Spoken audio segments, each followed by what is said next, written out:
Hi, I'm Linda from paperboutiquewithlinda.com. I ordered the Griffin lace trimming Cuttlebug embossing folders and dies from HSN a couple of weeks ago and made a video on how to use just the cut and emboss dies. Well, in today's video, I'm concentrating on the border cut and emboss dies, and please visit my YouTube channel to watch the first video. Let me go ahead and show you. Griffin has come out with a new system. This is the die that you'll use to first cut the paper, and I'll show you, and then you'll use this die to emboss. And I opened it up so it would be easier to see.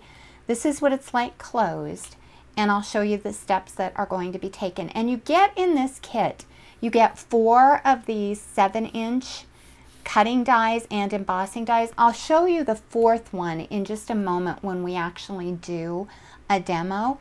And let me just bring in, you also get 2. I'm going to just slide these out of the way so they're out of camera. You also get 2 of the smaller 5-inch ones, and it actually goes like this, so I'll put it there. And then let me show you the other one. And I know it's really, really hard to see them, and they really are exquisite in person. Well, let me tell you a few things about this kit. I did have a few challenges, and I'm going to show you some examples before I actually do the cut. Now, I love the way that they look, but I'm going to zoom in here so you can see a close-up. And maybe I should point with this so you can see a little bit easier. On here, it doesn't seem to line up perfectly. What happens, and I don't know if it's easier to lay it down so you can see it, what happens is it tends to shift when you cut it using the Cuttlebug.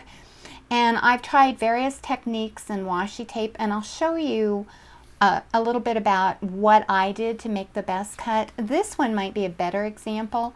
You can see it was lined up along these edges, and then all of a sudden right here it cuts off.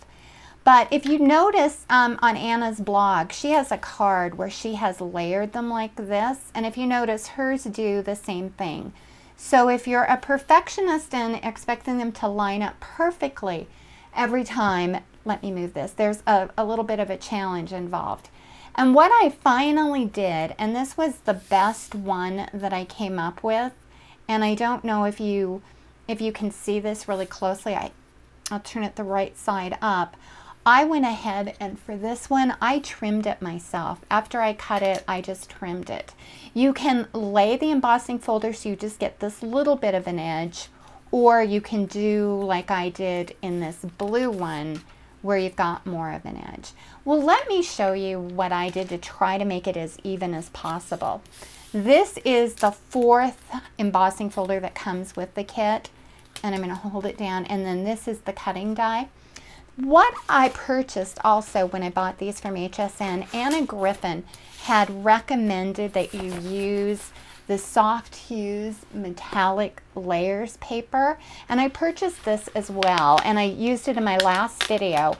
And this paper comes with pre-cut borders that are 7 inches by 1.25 inches, and some pre-cut borders that are 5 inches long by 1.25 inches, and that's what we're going to use today. So I wanted to make sure you know. Oh, I should let you know that it's really, I did this in my last video, a very, very heavy cardstock. So that might be some of the challenges as well.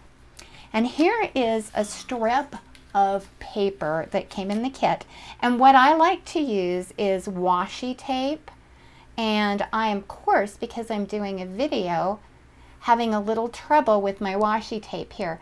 Well, let me go ahead and pause, and I'll figure out my washi tape and we'll get back together.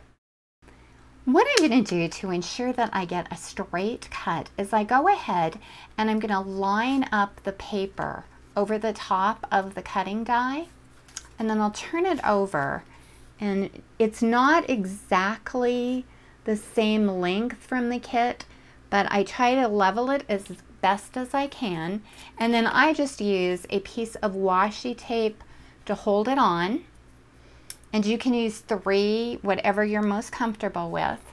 And then I'm going to bring in my plates from the Griffin Cuttlebug these are the actual plates that came with it, and I've been using it a lot, so they will be etched. Let me show you how to stack it, and then I'll show you how to do the embossing in just a moment. So what I'm going to do is make sure that it's pretty straight, and you could also add another piece of tape over the top if you want, because it's important to get this piece straight. So you'll have your rubber mat, then I'll have the B plate, and then I'll have my die ridge side up with paper on top, and this, and then I'll run it through the Cuttlebug, but I'm not going to take the time to do that now. I want to show you the second step, and then I'll actually run the second step through the Cuttlebug. So what happens after you've done that is you'll end up getting your cut like this, and there'll be, I don't know if you can see that, but right here there's a little bit of a ridge, and don't worry about that, it will go away. The next step is what I consider to be the most tricky step, and I'm just going to get my washi tape out here so we don't have to pause the camera again. What you're going to do is you're going to, and I hope you can see this, you're going to line this up, and the closer the zoom here, the better. And it's really very, very challenging, and you can see when you put it down, and I'm going to just hold it. Now you can see if you zoom in really close that that's pretty darn close. My head keeps getting in the way. So what I like to do is kind of fiddle with it just a little until I get it just kind of perfect. And then what I'm going to do is I'll put a piece of tape to hold it here, and then I'll put another piece of tape. And I'll go ahead and pause for just a moment, and then I'll actually show you this as I run it through the Cuttlebug machine. Well, I went ahead and put another piece of tape on here, and as you can see, I've tried to line it up as best as I could. But what will happen is that because this is plastic, when it slides through the Cuttlebug, it shifts a little. And I've tried using 3 pieces of tape. I've tried taping both sides of it, and it still tends to slip. But if any of you have had better luck using the border dies and embossing folders, I would love to hear from you. Just leave a comment on my YouTube post or on my blog. Well, let me show you what I do next. I'll go ahead and bring in my A plate, and I'll place this in the center. And I've also tried putting a piece of tape here, and it still tends to shift a little. And I'll go ahead and put my B plate, and then I'll put my embossing folder in the center, and then I'll put my other well-loved embossing plate on the top. And then what I'm going to do is run it through the Cuttlebug, and we'll see what the end result is. And I'll go ahead and take this out, and we'll see how it turned out and see if it moved a little. Let me grab it, and we'll open it. And oh, and I think this one shifted probably the most of any of them. Whoops, I dropped it here. I'll go ahead and open it. And it did. And let me point out, see, it tends to stay really consistent here, here, here. And then this one started shifting here and here. You can see that. So I've just had varying degrees of luck not getting that shift. And it takes a little trial and error, and these are the ones I did earlier that turned out a little bit better, and I'm hoping that you can see those close up, that these are just a little bit cleaner. This one's probably the best, but this one really did shift, so you can even see it down here. So once again, I'd love to have your comments if you've found another technique that worked a little bit better, but this is the best that I was able to do.